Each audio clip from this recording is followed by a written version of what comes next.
pelajarannya? Belum tahu, Pak. Hari ini Bapak akan mengajar tentang mengidentifikasi teks cerita. Baik, Pak. Bapak terangkan dulu ya apa itu mengidentifikasi teks cerita. Iya, Pak. Cerpen atau cerita pendek adalah suatu karya sastra yang berbentuk prosa naratif yang ceritanya karakteristik. Dikatakan singkat karena pada dasarnya cerpen memiliki satu fokus permasalahan atau konflik. Nah, itu tadi sekilas pengertian teks cerita pendek. Sedangkan hari ini kita akan membahas tentang mengidentifikasi teks cerita. Mengidentifikasi teks cerita adalah kegiatan atau proses untuk mengenali dan memahami unsur-unsur intrinsik yang terdapat dalam suatu teks cerita. Unsur-unsur intrinsik tersebut melibatkan berbagai komponen. Ada yang tahu apa saja komponennya? Tidak. Belum. Coba kasih tahu ya. Ya, Pak. Yang pertama adalah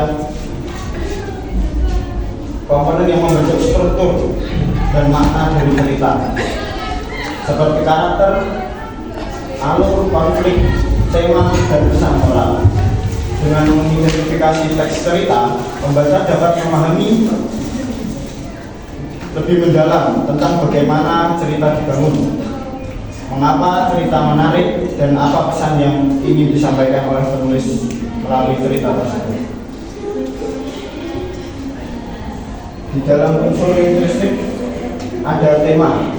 Tema adalah gagasan utama yang disampaikan pengarang dalam cerpen. Yang kedua adalah tokoh dan penokohan. Tokoh adalah pelaku dalam cerpen, sementara penokohan adalah penggambaran karakter tokoh dalam cerita. Dan yang ketiga adalah latar. Latar merupakan gambar tempat atau waktu dan suasana dalam cerpen. Dan yang keempat ada alur dan plot. Alur adalah rangkaian peristiwa yang membuktikan jalannya cerita. Alur dibagi menjadi tiga. Alur maju, alur mundur, dan alur campuran. Nah, kalau plot itu merupakan peristiwa yang mengandung hubungan sebab akibat. Dan yang kelima adalah sudut pandang.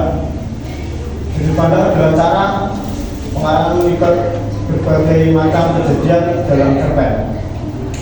Sudut pandang dalam cerpen pertama biasanya dibagi menjadi dua jenis, yaitu sudut pandang orang pertama dan sudut pandang orang ketiga. Yang ketujuh, yang keenam adalah amanat. Amanat adalah pesan yang ingin disampaikan pengarang kepada pembaca. Misalnya tentang pentingnya bekerja keras, tidak meremehkan orang lain, bersikap sederhana, dan sebagainya. Dan demi mempersingkat waktu, ini Bapak ada tugas ya, untuk mengidentifikasi penggalan cerpen. Akan Bapak bagi menjadi 3 kelompok ya.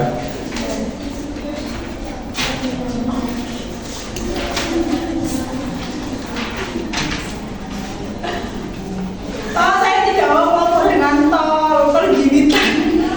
Kamu jangan yakin ya.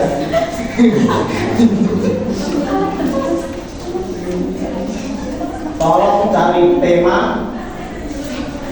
Yang pertama cari tema, yang kedua cari tokoh, latar, alur dan plot, sudut pandang dan amanat. Saya beri waktu 5. Cepetan, Pak. Kurang apa? Kita nggak punya pikiran.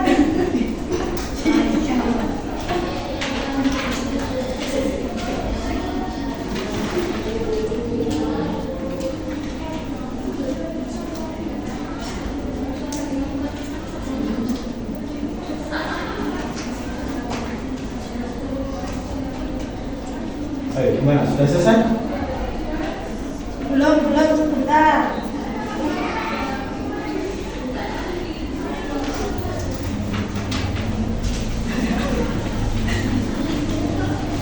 Ayo kelompoknya sudah boleh maju ya.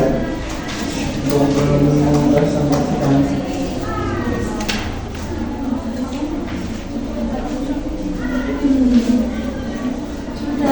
Sudah. Ya, kelompoknya nggak bisa. Silakan maju.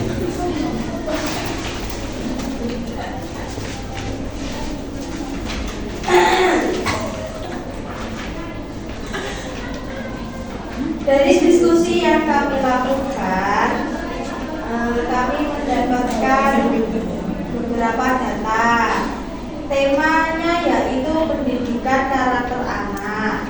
Terus tokohnya itu ada Alek, Suyati, Mamat. Penokohannya Alek itu polos, pelupa, jadi tahu banyak hal. Sedangkan Bu Yati itu baik hati, sabar dan ramah. Terus Mamat itu agak bandel, tapi Mamat itu penurut. Itu terus